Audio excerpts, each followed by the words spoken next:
Assalamualaikum warahmatullahi wabarakatuh. Perkenalkan, nama saya Selvani Nadiatama dengan NIM 4401419031. Jadi, pada kesempatan hari ini saya akan memaparkan mengenai ide inovasi pembelajaran saya. Jadi, inovasi yang akan saya lakukan yaitu inovasi mengenai model pembelajaran. Namun, sebelum membahas mengenai hal tersebut, saya memiliki beberapa hal untuk disampaikan.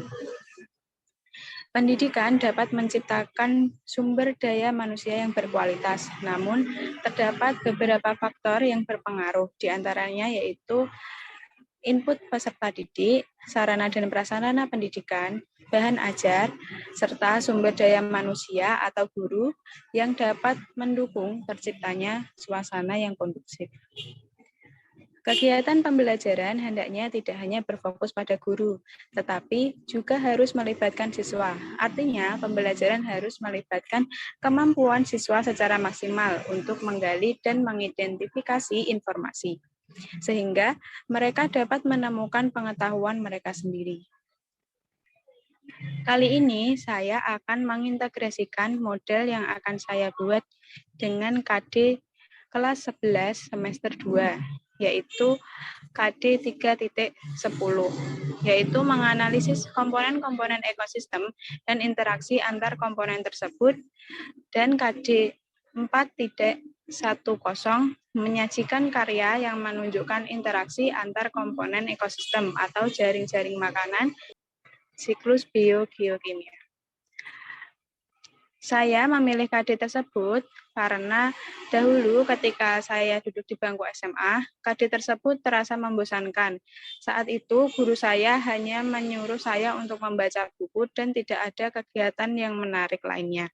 Padahal KD ini menurut saya sangat menarik untuk dibahas dan dieksplor lebih jauh. Jadi dengan KD tersebut, muncullah ide untuk menginovasi model pembelajaran, yaitu model pembelajaran Discovery Learning dengan model pembelajaran Learning Cycle 5E yang diintegrasikan dengan pendekatan JAS. Model Discovery Learning ini melatihkan siswa untuk menemukan sendiri apa yang dipelajari, kemudian mengkonstruk pengetahuan itu dengan memahami maknanya. Setiap model pembelajaran pasti memiliki kelemahan dan kelebihan masing-masing, namun setiap kelemahan pasti memiliki solusi untuk dipecahkan agar kelemahan tersebut terlihat sebagai sebuah keistimewaan. Misalnya saja pada Discovery Learning terdapat kelemahan, yaitu model ini menimbulkan asumsi bahwa kesiapan pikiran untuk belajar bagi siswa yang kurang pandai akan mengalami kesulitan abstrak atau berpikir, menggunakan hubungan antara konsep-konsep yang tertulis atau lisan, sehingga pada gilirannya akan membuat si siswa itu merasa frustasi. Namun, kelemahan tersebut bisa diatasi dengan menyusun kegiatan pembelajaran yang lebih terencana, misalnya dengan menambahkan kegiatan diskusi, dan guru akan menegaskan kembali mengenai hal-hal yang masih abstrak. Jadi seperti diberikan umpan balik dari siswa ke guru dan guru ke siswa. Sehingga apabila masih ada siswa yang kebingungan dengan konsep yang ditemukan, mereka akan membandingkan dan mengembangkan konsep yang mereka temukan itu menjadi lebih baik.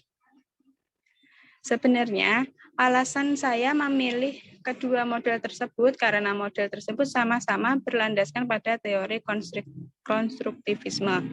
Dan keduanya masing-masing menekankan bagaimana seorang siswa itu memperoleh pengetahuan atau konsep serta mengarahkan siswa menemukan secara mandiri pemahamannya yang harus dicapai. Lalu untuk alasan saya memilih pendekatan JAS karena pendekatan ini membuat siswa berinteraksi langsung dengan alam. Jadi mereka melakukan hal-hal dengan bersentuhan dengan alam langsung, bukan hanya sekadar membaca ataupun membayangkan hal-hal yang masih belum jelas seperti yang diterangkan di buku.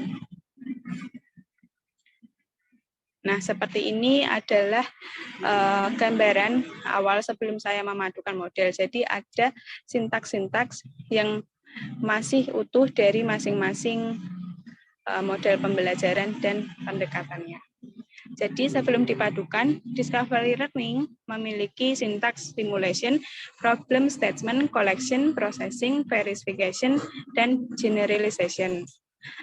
Untuk learning cycle 5E memiliki sintaks yaitu engagement, exploration, explanation, elaboration, dan evaluation.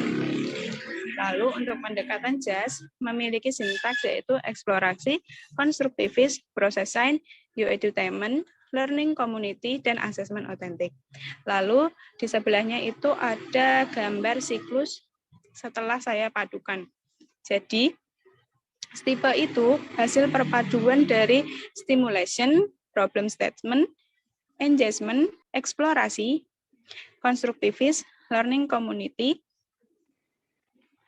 dan assessment otentik. Lalu KOPE itu hasil perpaduan antara collection, exploration, process science, learning community, dan assessment otentik. Lalu VERE itu dari verification, explanation, process science, edutainment, assessment otentik.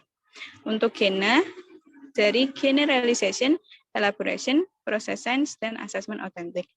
Jadi, model tersebut saya beri nama DISKI-JAS dan akan saya integrasikan dengan KD ekosistem kelas 11 tadi yang sudah saya jelaskan tadi.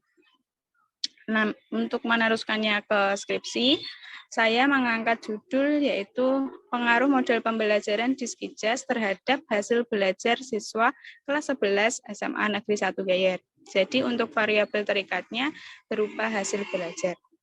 Sekian pemaparan dari saya. Bila ada salah kata mohon dimaafkan. Wassalamualaikum warahmatullahi wabarakatuh.